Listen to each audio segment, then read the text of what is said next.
Silly Pops, and welcome back to my channel, and today I'm going to show you how to make your very own Rick and Morty figurine. And if you're okay at sculpting, this is really easy to make, and it only needs 3 materials to make it. All you need to make this is some milliput clay in superfine white, some acrylic paint, a miniature fishbowl or candle holder in an orb-like shape, like the more orbier the better, because that's how it looks in the show.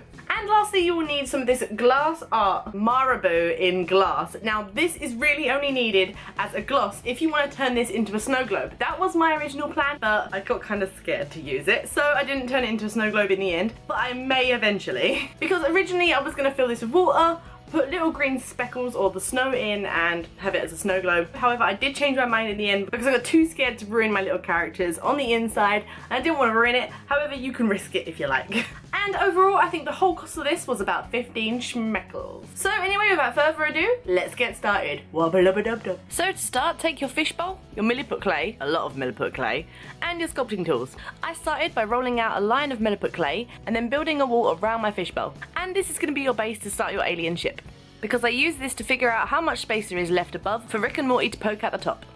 And remember to use a lot of reference photos and images. You definitely want to be looking at those as you're sculpting. It always helps.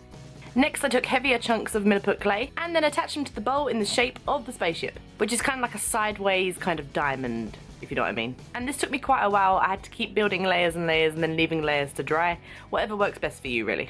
And don't worry about making too many mistakes because you can always go back and sand it down once the milliput clay is dry. Next, I use a rubber kidney. You can get one of these off Amazon for real cheap and they're really great for smoothing out your surfaces. Just wet them a little bit and then run it evenly along the clay. But you don't need this, you can use your fingers and a lot of water. Next, I rolled out 2 even and small cylindrical shapes. These are going to be your trash cans, which act as the engines for the ship. Then I took a cotton bud and cut it in half and removed the cottony pads at the end and then bent these into a L shape, and these are going to be used to support your trash can. And I also made 2 shapes which support the light bulbs, you'll see if you look at reference photos, and of course 2 light bulbs. I then attached all these parts onto the ship, and you can do that easily just by adding a little bit of water onto the clay where you want to attach these pieces, because it kind of acts like a glue.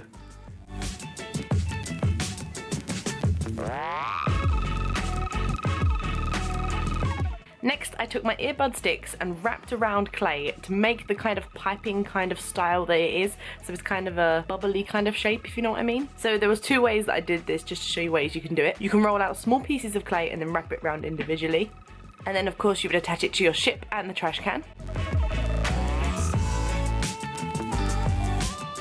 And I ended up taking off the trash can and the bit for it to set together because it didn't hold the weight. But with a little bit of support from like a cup or something like that, it does attach. And of course the other way of doing this is rolling out a longer piece of clay and then wrapping it around like a snake onto the cotton bud. And then again attaching it to the trash can and then onto the ship.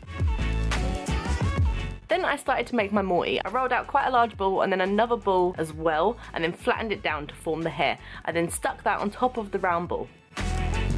Next, I rolled out 2 smaller balls for the ears and attached those. And then using the same methods, I made the eyes and nose and attached those too. And remember, all these pieces can be attached using water because it acts like a glue.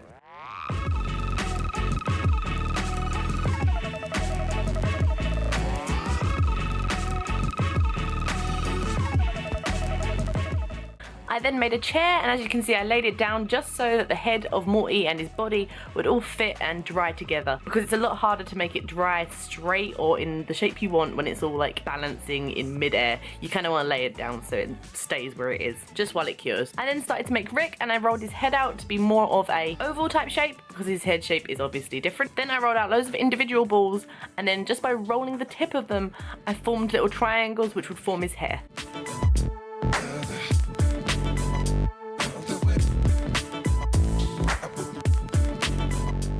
And as you can see, I stuck these down together on the piece of paper, not onto the ball, because it makes it so much easier to peel it off right at the very end and stick it onto the ball, rather than doing it one by one, because you end up warping the head. After I stuck down all the hair pieces, I set that aside to dry just for a little bit and then started making the body to save time. So I rolled out a longer oval shape for the torso, as you can see here, and then 2 longer sausage-like shapes for the arms. But don't worry about the hands just yet.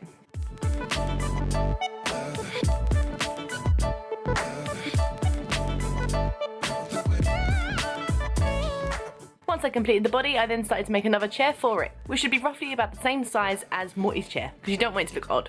I then went back to Rick's head and added some individual triangles for the hair because it was already quite dry, so it didn't warp as much. But I only added a couple as I knew I'd be sticking the head onto the pillow of the seat. I then added some of Rick's features such as eyes, nose, ears, and of course his monobrow.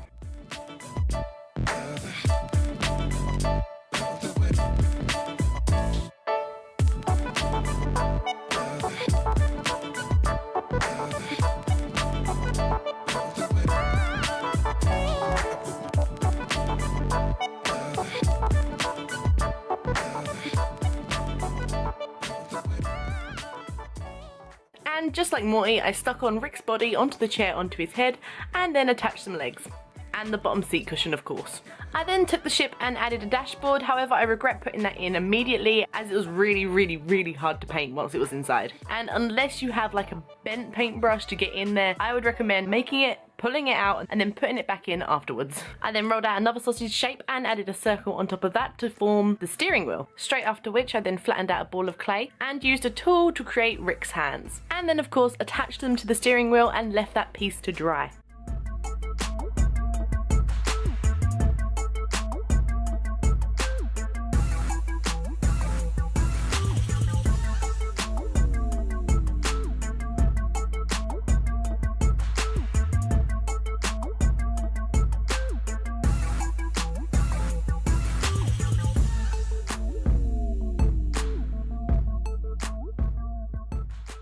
And whilst you leave those pieces to dry, you can then go ahead and start to paint your spaceship. Again, I recommend using reference photos because it makes it much easier to match the paint colours to your sculpture's colours. However, the main colours I used was a dark grey, a light grey, yellows and black. I began by painting the entire ship grey, adding a lighter grey on the pipes which hold up the trash cans, a darker grey for the trash cans themselves, a yellow for the lights, and I also realised I forgot to add the stickers which are on the spaceship, which is such a bummer. I was meant to add them, which is definitely why I recommend using reference photos all the time because you can forget these things.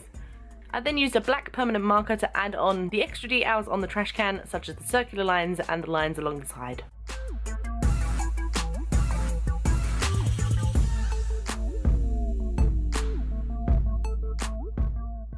And the last thing to do is paint Rick and Morty. Of course, you use skin tones for the skins. For Morty, a yellow shirt and a dark blue for his jeans, a darker brown for his hair, whilst leaving his shoes white.